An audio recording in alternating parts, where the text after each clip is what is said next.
Good morning. Today on the Adventure Marksman channel, we are going to talk about this 20 gauge shotgun. This is a Remington Model 870. It's another shotgun. I've had this one for, I want to say, about 7 years. So I already had a 20 gauge when I bought this one. The 20 gauge I had before this one was a barrel breaker I've had since I was about 10 years old, and it's like a family heirloom, right? So maybe we'll look at that one again, or not again, but maybe we'll check that one out too, maybe next week or when I get back from Florida. So this is a pump action shotgun. Clear. But that's the action, right? So this is a gun that's made for birds. It's a bird gun. It can be used, you know, it's a shotgun. You can use it for almost anything, but designed specifically kind of for the hunt, you know, for birds. So man, a lot to like about it. I like the camo wrap. That's what drew my eye to it in the store all those years ago. And then it's a 20 gauge, and that's a caliber that I'm fond of, that I really do like. So what's the difference between a 20 gauge and a 12 gauge? Well, mainly it's just the size of the shell. So we get a couple comparisons out here. Okay, we'll just start with the slug. So a 1 ounce slug, bam. This is for a 12 gauge, right? The lower the number, the bigger the slug, right? This is 20 gauge.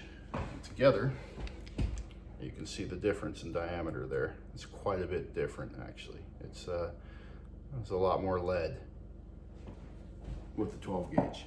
That doesn't mean, however, that this isn't a good home defense round or even a deterrent for a bear. You get the right rounds, and they're plenty potent enough to defend yourself in the woods against a predatory attack. So you know, 12 gauge isn't the only option out there. 20 gauge, and it kicks less. Now, not all shells are created equal, know that. Some 20 gauge shells are 3-inch magnums. They're loaded to the hilt with powder for velocity, and they kick just like a 12 gauge. Yeah, and it just matters, the ammunition used matters, okay?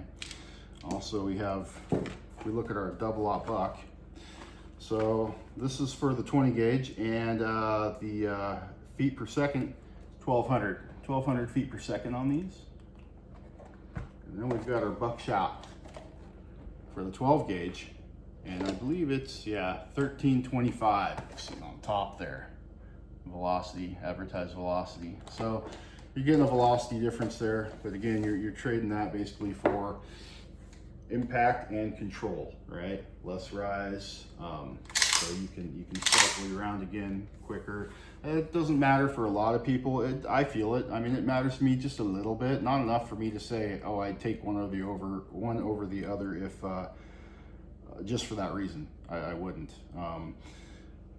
But I do prefer the 20 gauge. It's a lighter gun too. It's not heavier. And again, not all guns are created equal either. You can get some 20 gauges that I'm sure are just as heavy as a 12 gauge, and you can get a light 12 gauge that won't kick like a mule, but would be light. But on average, yeah, lighter gun, right?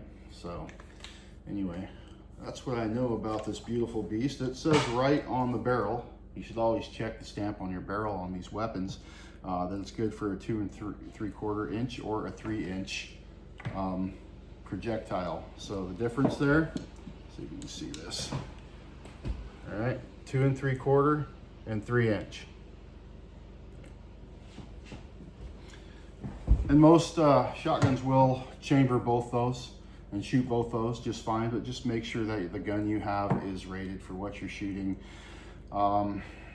You don't want to use, for example, a really old gun that isn't rated for the kind of powder or chamber pressure that some of the newer rounds might put out, like a Damascus steel barrel rather. Some of those can't handle the higher pressures from what I've heard. So just be aware of that. All right.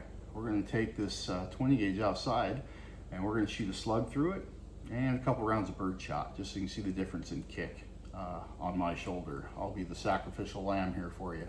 So let's go out there and let's check it out. All right, we're out here, got a target up. First thing we're going to do, I want to hear you guys say it first. What do we do before we shoot? Yeah, safety glasses, hearing protection. It should be important to you. If it isn't, do a little research. It will be when you're done.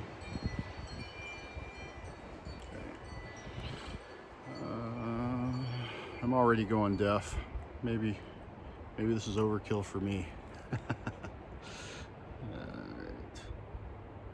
All right, hearing protection's in. Shotgun in hand, let's load it up. We're gonna put the slug in last so it shoots first.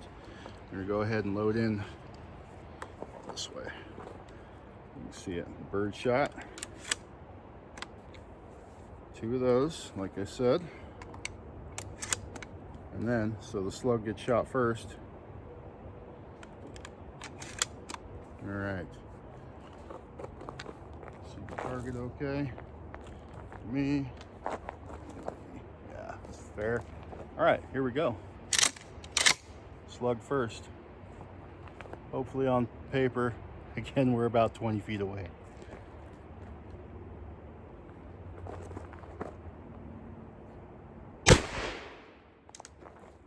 Bam. Let's go have a look at that before we continue, because the bird shot's gonna cover it up.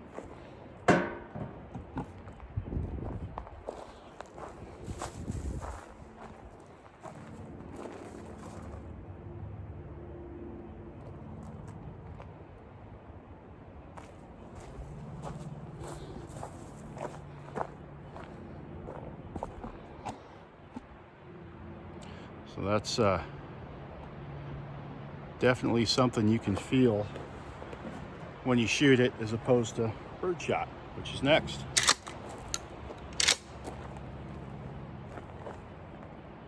There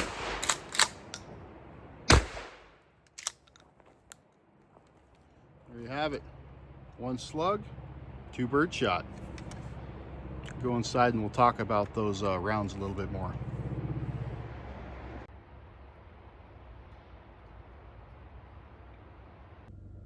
Okay, here we are, back inside. So the 2 rounds we shot some number 7 shot, bird shot, and 3/4 ounce slug. So I do reload my own ammo. I do not reload shotgun ammo, however. I do 10 millimeter, 9 millimeter, 357, 38 special, and so on. So I know a little bit about it.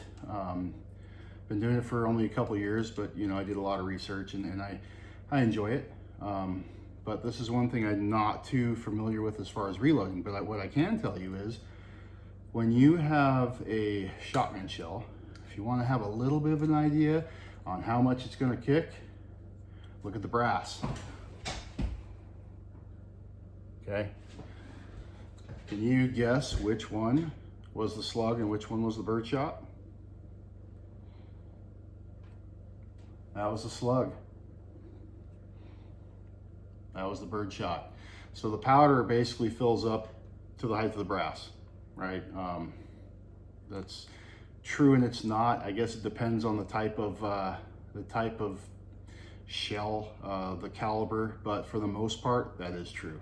So it'll give you an idea. If you've got high brass, you've got a bigger charge, and it's going to kick more. Okay, that's just a little rule of thumb you can use to gauge how much something's going to kick as far as a shotgun's concerned.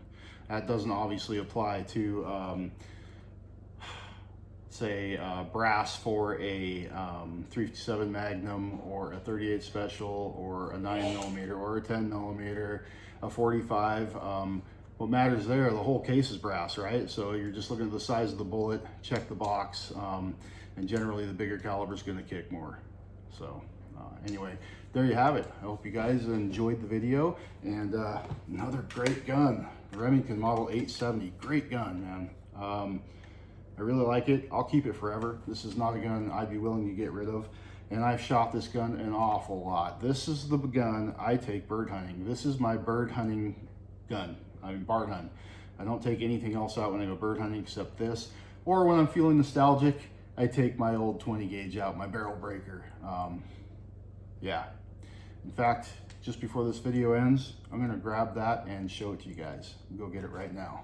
So, give me a minute.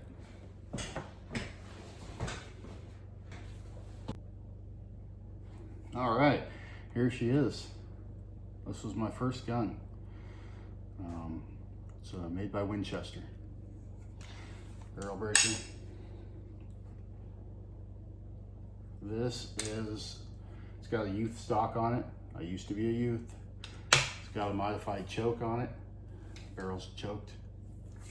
And man, cock the hammer, pull the trigger.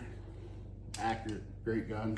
It's hard not to be accurate with a shotgun, like I mentioned before, but yeah, this was my baby. Still is, and I'll hand this down. Hopefully it goes through the generations.